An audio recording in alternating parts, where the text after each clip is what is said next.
Okay, we're reacting to Sunny V to the dumbest lottery winners of all time. Yeah.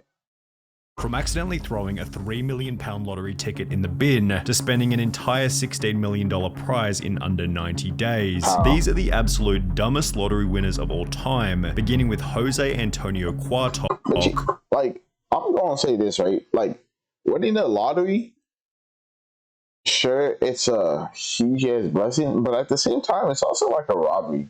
Because they be robbing you. Like, say like the lottery is like 2.5 mil, right? You're only gonna probably get like 550K, honestly.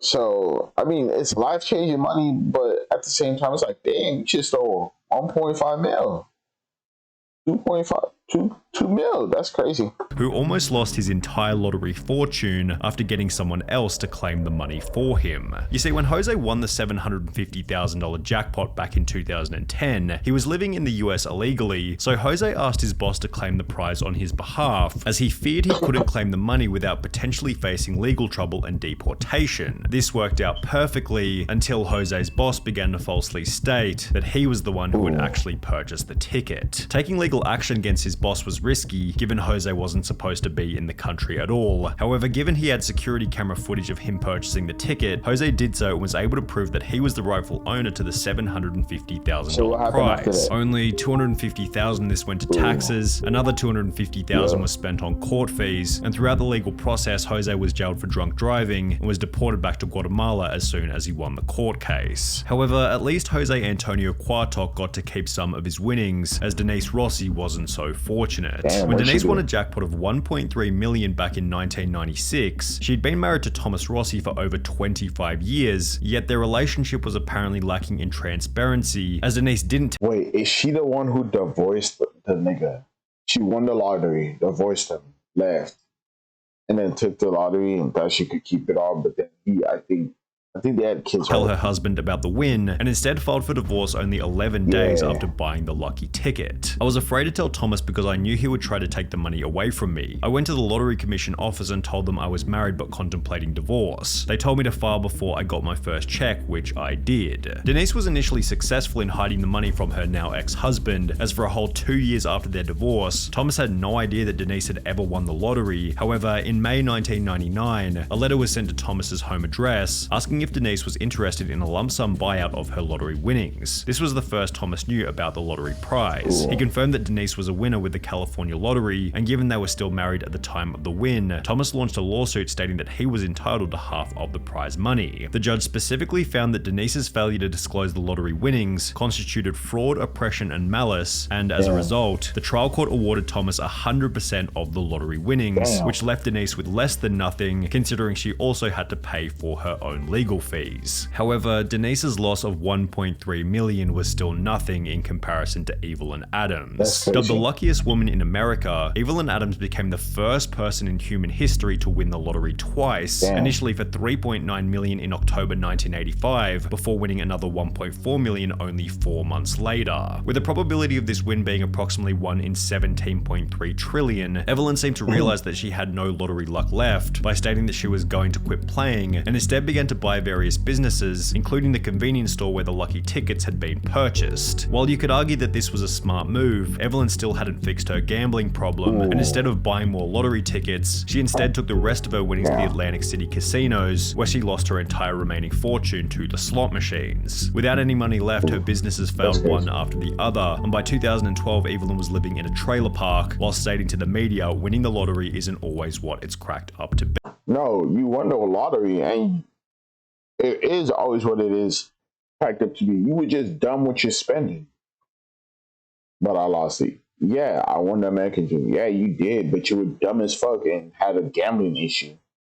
B. Kelly Rogers likely had a similar outlook, as after winning over £1.8 million at the age of only 16, her life was also ruined. Initially, Kelly stated, "I will not go wild and spend loads. I'm going to take some advice and see an accountant. Hopefully I will make us all comfortable. I want to help my family, but I won't change. I just want a normal home, nothing posh. I just want a normal car as well." However, as soon as she received the money, Kelly instead spent £11,500 on 2 boob jobs, £300,000 on clothes, makeup and tattoos, as well as £85,000 on top of the range sports cars. Kelly spent a further £250,000 on holidays to locations including Mexico and Euro Disney, £118,000 on gifts to former boyfriends, £190,000 in unreturned loans to friends and family members, and £50,500 on solicitors' fees, all of which being purchased while she was still in high school. Kelly did make a few smart purchases such as an £180,000 bungalow and a £96,000 home for her mum. However, by the end of the year, Kelly was back to square one, being on welfare with only £2,000 left in her account.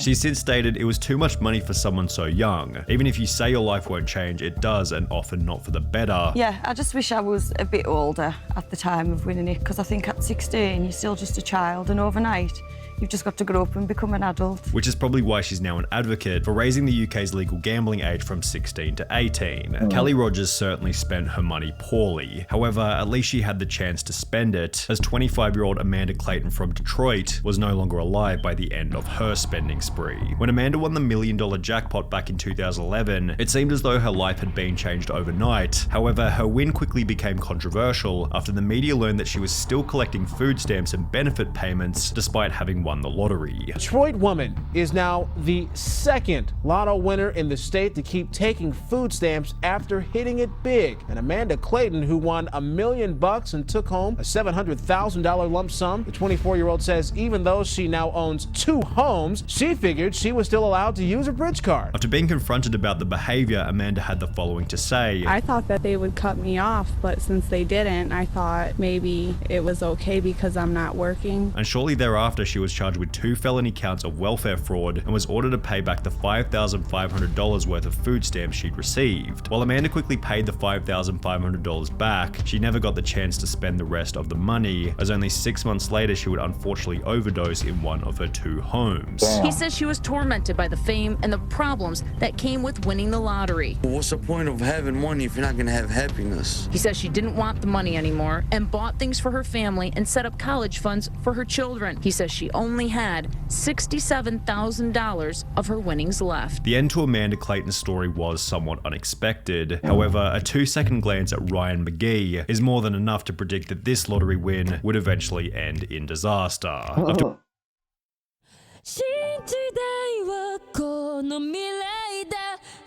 After winning £6.4 million back in 2008 at the age of 27, Ryan was placed on the Sunday Times Top 100 Rich list for young people. He purchased a luxury mansion in his home country of Ireland, which featured 5 bedrooms, an indoor swimming pool, a full champagne bar, and a 2-car garage where he kept his brand new Ferrari 458 Italia. However, as you might expect, this is where things began to go terribly. Only 3 years after buying the Ferrari, Ryan slipped off the road, crashing the car into a field, mainly because he was driving in the snow. Locals were amazed Ryan was driving the Ferrari in that weather, especially when he had a more suitable Range Rover he could use. The Ferrari was not understood to be running on winter tyres, which, while costing around £4,400, hugely boost grip and handling in icy conditions. Ryan's property development business then dissolved, which was accompanied by a divorce from his wife and the sale of his luxury home. Then, 2 years later, Ryan McGee was pulled over driving an uninsured Ford Focus without a license. However, the most interesting part is that he had to claim legal aid, which is a service for those who are unable to afford a lawyer. Now, Ryan McGee was a complete idiot with his money. However, he still looks like Albert Einstein when compared to Martin Tott. When Martin and his wife Kay won £3 million back in 2001, they didn't go in to claim the prize because, well, they had no idea that they were winners. They'd purchased a ticket in passing, completely forgotten about it, and would only come to realize that they were the winners after hearing about the unclaimed prize over 6 months later. The main problem was that at some point, the ticket had been misplaced or thrown out completely. Despite frantically searching, the pair couldn't find their ticket, but were sure they had won because the jackpot numbers matched the ones they used every week. Computer records in their local Londis proved Kay really had purchased the ticket, and the thrilled pair rushed to tell lottery organizer Camelot to claim their prize. But they fell victim to a little-known rule, stating lost tickets must be reported within 30 days. After 45 days of deliberation, Camelot told the devastated couple that they would not be collecting the jackpot, and as a result, the couple's marriage eventually came to an end. We'd only known each other for 2 years, and the lottery ordeal quickly highlighted our differences. All we did was bicker. Sadly, both of us agreed we should split, and Kay moved out. Martin seems to have convinced himself that losing the ticket ended up being a good thing, having stated, "For a long time I lost sight of who I was and what I believed in, but I can honestly say I'm glad I didn't get the 3 million now. There is no guarantee it would have brought me happiness, and if there's anyone else who would have agreed with this statement, it definitely would have been the most miserable lottery winner of all time, William Post." When William won a $16.2 million jackpot back in 1988, he had just $2.46 in his bank account and was able to purchase the lucky ticket by selling a ring for $40 to a local pawn shop. This, in conjunction with the time he'd spent in jail for cashing invalid checks, highlighted William Post's awful money management skills and acted as foreshadowing for how poorly his lottery win was eventually going to be spent. Only 84 days after receiving the $16.2 million, William Post had spent the entire fortune on a boat, a lease for a restaurant in Florida, a used car lot, as well as a private jet. However, even after all of the money had been spent, Post took on a further $500,000 loan to purchase a mansion in Oil City, Pennsylvania. The problem was that William hadn't actually purchased the original ticket himself and had rather given the money to his girlfriend who had bought the winning ticket for him. Because of this, she was able to successfully sue him for 1/3 of the winnings, meaning that Post now owed $5.4 million to his ex-girlfriend from the $16.2 million that he no longer had. Since Post was unable to make this payment, the judge ordered that his bank account be frozen until he was able to come up with the money. However, before he was able to sell enough stuff to pay the $5.4 million, William was arrested and ordered to serve a 6 to 24 month prison term for an assault charge from 6 years prior. Toward the end of his life, Post was on his 7th marriage with over $1 million in debt and was getting by on food stamps at a job paying $450 per month. However, William Post still doesn't have the craziest lottery win story of all time. That title goes to Andrew Jackson Whitaker, whose life would change forever after winning $315 million back in 2002. Unlike almost everyone else in this video, Whitaker was actually quite successful prior to winning the lottery, having built up a net worth of over $17 million with the assistance of his construction company. And while this would imply that he was in a position to manage a large lottery win, this isn't what would happen. Whitaker instantly donated 10% of the winnings to churches, Christian groups, and spent a further $14 million establishing the Jack Whitaker Foundation, which provided free food and clothing for low-income families in West Virginia. Obviously, you're doing God's work with all this money. Yes, I am.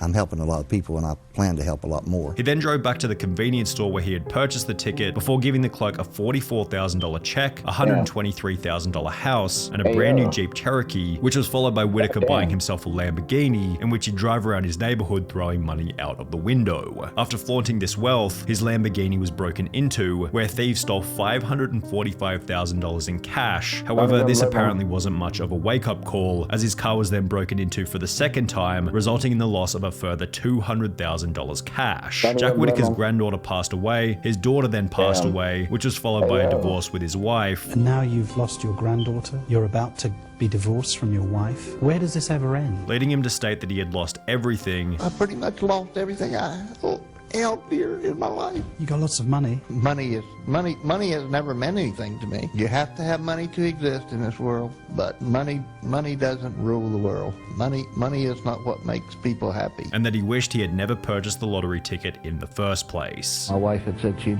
wished that she'd torn the ticket up. Well, I wish that we had torn the ticket up too. I just don't like what I've become. His granddaughter and daughter died. How did they die though? That sucks.